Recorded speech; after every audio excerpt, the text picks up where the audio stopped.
Welcome to the ACE Project, brought to you by the Literacy.io team at Texas A&M University.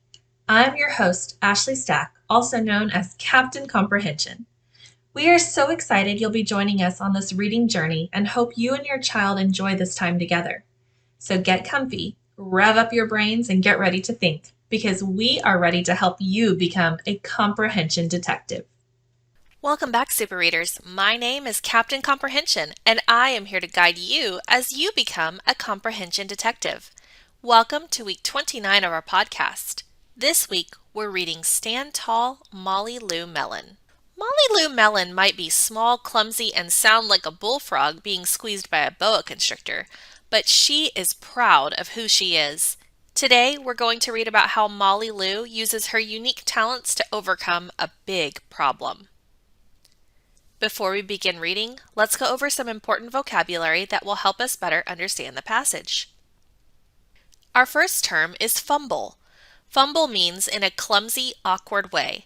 A synonym or word that means the same might be bumbling or faulty, and an antonym or opposite would be accurate or precise. Then we have the term glee. Glee is lots of joy or merriment. A synonym or word that means the same would be cheer or festivity, and an antonym or opposite could be sadness or misery.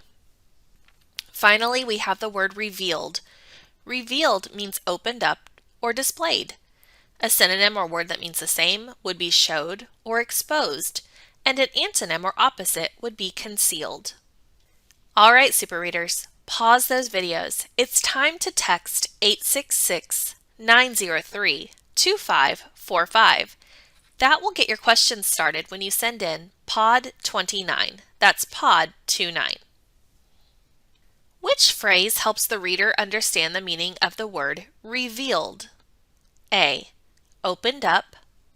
B. Oohed and awed. C. Most beautiful. Or D.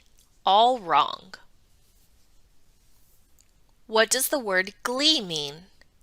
A. Foolishness. B. Merriment. C. Sadness. D. Pride. All right, Super Readers, let's read the story.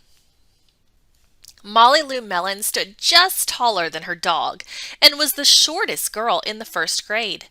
She didn't mind. Her grandma had told her, "Walk as proudly as you can and the world will look up to you." So she did. Molly Lou Melon had buck teeth that stuck out so far she could stack pennies on them. She didn't mind. Her grandma had told her, "Smile big and the world will smile right alongside you." So she did. Molly Lou Melon had a voice that sounded like a bullfrog being squeezed by a boa constrictor. She didn't mind. Her grandma had told her, "Sing out clear and strong and the world will cry tears of joy." So she did. Molly Lou Melon was often fumble-fingered. She didn't mind. Her grandma had told her, "Believe in yourself and the world will believe in you too." So she did. Then Molly Lou Melon moved to a new town. She had to say goodbye to her grandma and all of her friends and start in a new school. On the first day of school, Ronald Durkin called her Shrimpo in gym class. When the game started, Molly Lou Melon caught the football, ran under the legs of Ronald Durkin, and scored a touchdown. All the children thought, "Wow, she's good." And Ronald Durkin felt very foolish. On the second day of school, Ronald Durkin called her Bucky Tooth Beaver. Molly Lou Melon took out her pennies and stacked 10 high on her teeth and smiled as big as day. All the children smiled with glee, and Ronald Durkin felt very foolish. On the third day of school, Ronald Durkin said, "You sound like a sick duck." "Honk honk."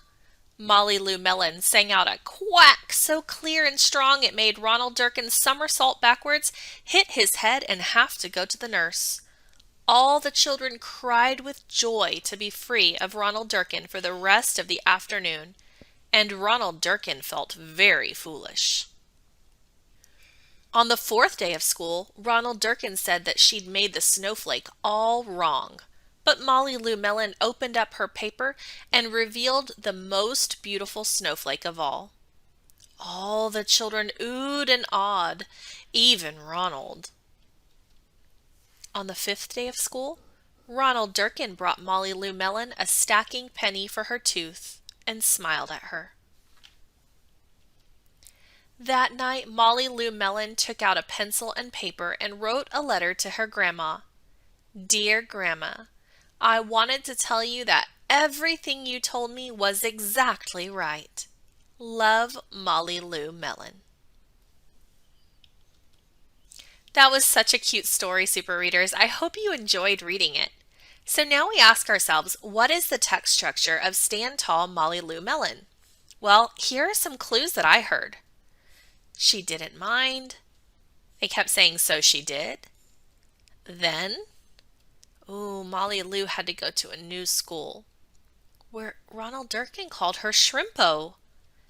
But in the end, he felt foolish, and her grandma was exactly right. Was there a problem? Was it solved? Was anything compared? Pause the video and use your text structure bookmark to try and figure out the text structure of Stand Tall, Molly Lou Melon. When you're ready, press play. What is the text structure of the passage?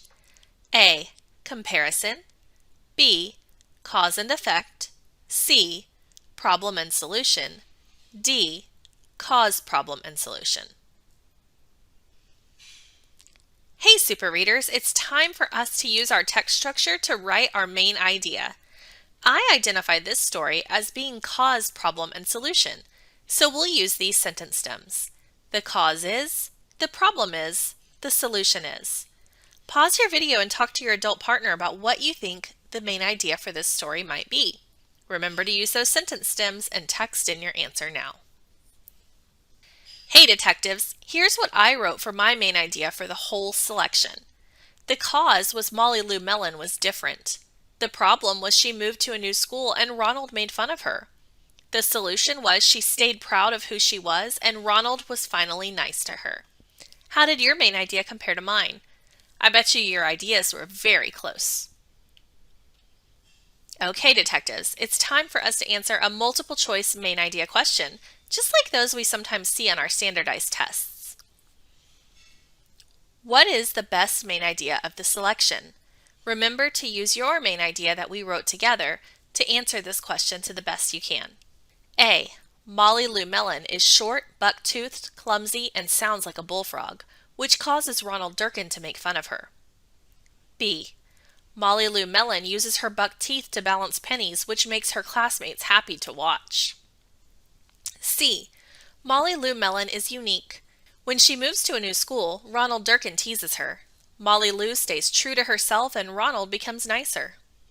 D. Molly Lou Melon gets a penny from Ronald Durkin. She writes her grandma a letter to tell her she was exactly right about everything she told Molly Lou. Pause your videos and text in your answer now. Great work, detectives! Now let's extend our main idea to write a summary for the passage. We have to think back to the main idea that we had. We said the cause was Molly Lou Melon was different. The problem was she moved to a new school and Ronald made fun of her. The solution was she stayed proud of who she was and Ronald was nicer to her.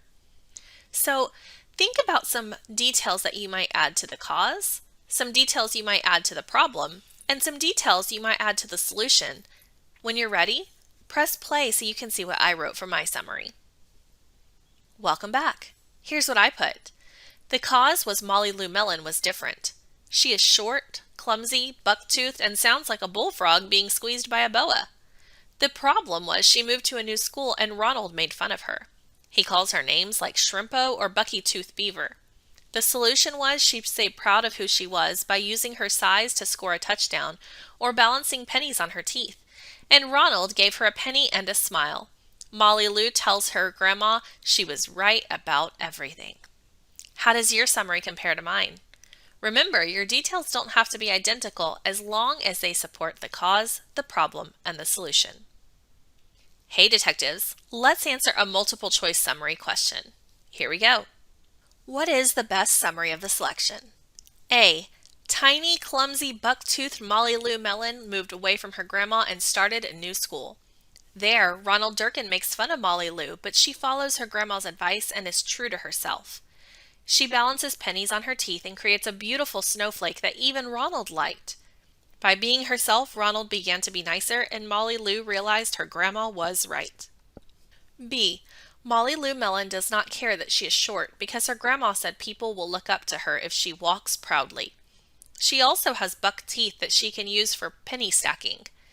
Even though she sounds like a bullfrog being squeezed by a boa constrictor, Molly Lou sings out for all of the world. One day, Molly Lou has to move to a new school, which means she's no longer by her grandma or her friends. C. Ronald Durkin feels very foolish after Molly Lou Melon runs under his legs to score a touchdown. He also feels foolish when she balances pennies on her teeth and hit his head after Molly quacked at him. Ronald tries to be Molly Lou's friend by giving her a penny. Pause your video and text in your answer now. We're almost done, detectives. It's time for us to infer. Remember, when we infer, we use the information we read and some information we already have in our brains to draw conclusions. Here we go. What can the reader infer about why the other kids are happy to be free of Ronald Durkin for the rest of the afternoon? How does Molly Lou know her grandma was right about everything? Pause and think about the answers to these questions. When you're ready, press play to see the multiple choice version. What can the reader infer about why the other kids are happy to be free of Ronald Durkin for the rest of the afternoon? A. Ronald is very well liked. B. The other kids are happy Ronald hit his head. C. Ronald has a lot of friends. D. Ronald probably bullies other kids too. How does Molly Lou know her grandma was right about everything?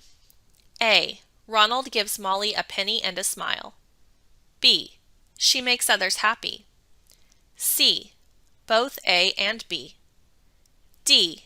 None of the above. Thank you so much for joining us this week, Comprehension Detectives. I sure hope you enjoyed Stand Tall, Molly Lou Melon. I know I did. Make sure you're true to yourself this school year. I look forward to joining you again next month. Remember, we can all be super readers. This is Captain Comprehension, signing off.